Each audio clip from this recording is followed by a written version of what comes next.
पुर्तगालियों ने गोवा पर अधिकार किया? ठीक है, ऑप्शन आपके सामने है। तो देखिए इसका करेक्ट आंसर होगा ऑप्शन सी, है ना, 1510 ईस्वी में। चलिए अब आते हैं अगले प्रश्नों पे। अगला प्रश्न आपके सामने है, 7 द्वीपों का नगर, ठीक है ना, 7 द्वीपों का नगर कहा जाता है? ऑप्शन आपके सामने है। इसका करेक्ट आंसर होगा ऑप्शन ए, है ना, बम्बई। चलिए अब आपके सामने अगला प्रश्न है कि वास्को डी गामा किस सन में भारत पहुंचा? ठीक है, ऑप्शन आपके सामने है। इसका करेक्ट आंसर होगा ऑप्शन ए, 17 मई 1948। चलिए अब आते हैं अगले प्रश्नों पे। इंडिया गेट का निर्माण कब हुआ? ठीक है, ऑप्शन आपके सामने है। इसका करेक्ट आंसर होगा ऑप्शन सी, 1931। चलिए अब आते हैं अगले प्रश्नों पे। अगला प्रश्न आपके सामने है कि कलकत्ता में, है ना, कलकत्ता में अंग्रेजों की किलेबंदी बस्ती का नाम था? ठीक है, ऑप्शन आपके सामने है। इसका करेक्ट आंसर होगा ऑप्शन सी, है ना, फोर्ट विलियम। चलिए अब आते हैं अगले प्रश्नों पे। अगला प्रश्न आपके सामने है कि विक्टोरिया टर्मिनल किस स्थापत्य, है ना, शैली का उदाहरण है? ठीक है ना, तो ऑप्शन आपके सामने है। इसका करेक्ट आंसर होगा ऑप्शन ए, है ना, नव गॉथिक। चलिए अब आते हैं अगले प्रश्नों पे। अगला प्रश्न आपके सामने है कि छोटे अस्थायी बाजार को क्या कहते थे? ऑप्शन आपके सामने है।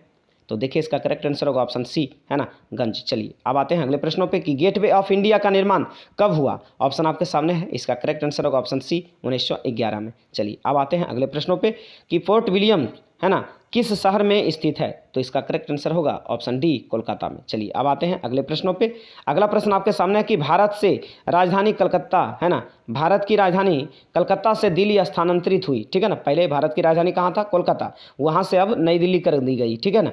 तो ये कब स्थानांतरित की गई ये आपको बताना है। देखिए ऑप्शन आपके सामने है। इसका करेक्ट आंसर होगा ऑप्शन डी, 1911। चलिए अब आते हैं अगले प्रश्नों पे। अगला प्रश्न आपके सामने है कि चौल इमारतें, है ना, इन नगर की प्रमुख विशेषता है? ठीक है, तो ऑप्शन आपके सामने है। इसका करेक्ट आंसर होगा ऑप्शन बी, बम्बई। चलिए अब आते हैं अगले प्रश्नों पे।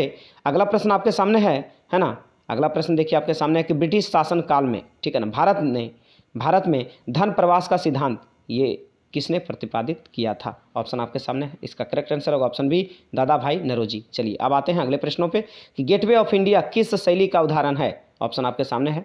इसका करेक्ट आंसर होगा ऑप्शन सी, है ना, इंडो सारा सैनिक। चलिए अब आते हैं अगले प्रश्नों पे। अगला प्रश्न आपके सामने है कि स्वेज नहर व्यापार, है ना, हेतु खोली गई, ठीक है, ऑप्शन आपके सामने है। इसका करेक्ट आंसर होगा ऑप्शन बी, 1869 ईस्वी में। चलिए अब आते हैं अगले प्रश्नों पे। अखिल भारतीय स्तर का पहली जनगणना कब हुई? ऑप्शन आपके सामने है। इसका करेक्ट आंसर होगा ऑप्शन बी, है ना, 1872 ईस्वी। चलिए अब आते हैं अगले प्रश्नों पे कि कोलकाता में, है ना, सर्वोच्च न्यायालय की स्थापना कब की गई? चलिए ऑप्शन आपके सामने है। इसका करेक्ट आंसर होगा ऑप्शन डी, है ना, 1773 ईस्वी में। चलिए अब आते हैं अगले प्रश्नों पे। अगला प्रश्न आपके सामने है कि नगर, है ना, का प्रधान अधिकारी कहलाता था? ऑप्शन आपके सामने है। इसका करेक्ट आंसर होगा ऑप्शन ए, है ना, पूर्वपाल। चलिए अब आते हैं अगले प्रश्नों पे। अगला प्रश्न आपके सामने है कि भारत में रेलवे की शुरुआत कब हुई? ऑप्शन आपके सामने है। इसका करेक्ट आंसर होगा ऑप्शन सी, 1853। अगला प्रश्न है कि गेटवे ऑफ इंडिया कहाँ स्थित है? तो इसका करेक्ट आंसर होगा ऑप्शन ए, बम्बई। चलिए अब आते हैं अगले प्रश्नों पे। अगला प्रश्न आपके सामने है। चलिए अगला प्रश्न देखते हैं। अगला प्रश्न आपके सामने है कि भारत में आने वाला प्रथम पुर्तगाली कौन था? तो इसका करेक्ट आंसर होगा ऑप्शन सी, है ना, वास्को डी गामा। अगला प्रश्न है कि ईस्ट इंडिया कंपनी की स्थापना कब हुई? तो ऑप्शन आपके सामने है। इसका करेक्ट आंसर होगा ऑप्शन ए, 1600 ईस्वी। तो प्यारे बच्चों, ये वीडियो आपको कैसा लगा आप ज़रूर कमेंट कर बताएं, और जितना ज़्यादा से ज़्यादा हो सके इस वीडियो को शेयर करें, और वीडियो अच्छा लगा हो तो लाइक करना ना भूलें, और चैनल पर पहली बार आए हैं तो चैनल को सब्सक्राइब कर लें और बेल आइकन प्रेस कर दें, जिससे कि हमारे द्वारा अपलोड की गई वीडियो की नोटिफिकेशन आपको टाइम पे मिलता रहे। तो चलिए हम फिर मिलते हैं नेक्स्ट वीडियो में। तब तक के लिए जय हिंद, जय भारत, वंदे मातरम।